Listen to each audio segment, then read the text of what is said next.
ఏమిటి అలా కొత్తగా చూస్తున్నారు? తెలియదు ఎందుకో ఈ రోజు రాణి వారు రతీదేవిని కల్పిస్తున్నారు. ఈ తలపులు శివారి కోసమేగా? నిజం భువనేశ్వరి, ఈ సాయం సంధ్యా సమయంలో రతి మన్మధుల రాజకేలిలో పరవశించిన బైరగాలిలా ఈ పైన చెట్టు రెపరెపలాడుతుంటే నా మనసు వెళ్తుంది. మీ చిలిపి కబుర్లు వింటుంటే నాకు ఏదో తెలియని అనుభూతి కలుగుతుంది. ఏదో తెలియని వింత లోకాల్లో విహారిస్తున్నట్టుగా ఉందండి.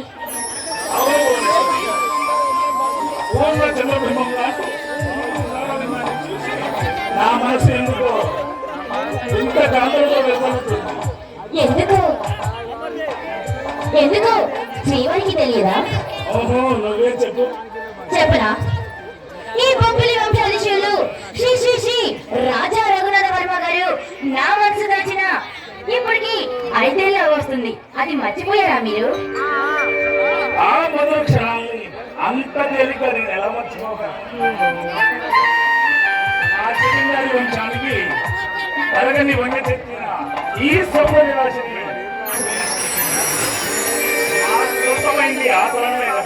ఏమండి? అవును భువనేశ్వరి, స్వయంవరం నాడే మా మనస్సు నీ సొంతమైంది. పరువు ప్రతిష్టలకు ప్రాణమిచ్చే మా పెద్దలు నీ అందం అనుభవ చూసి ముగ్గులయ్యారు. అంతేగాని మీరు మాత్రం చలించలేదా? మేము చలించకపోతే ఈ స్వప్న సుందరి మా సొంతమయ్యేనా? పర్వతానికి కాదు వివరించింది, దేనికో తెలియదా? పండించి ఈ అదృష్టాన్ని ఆస్వాదించడానికి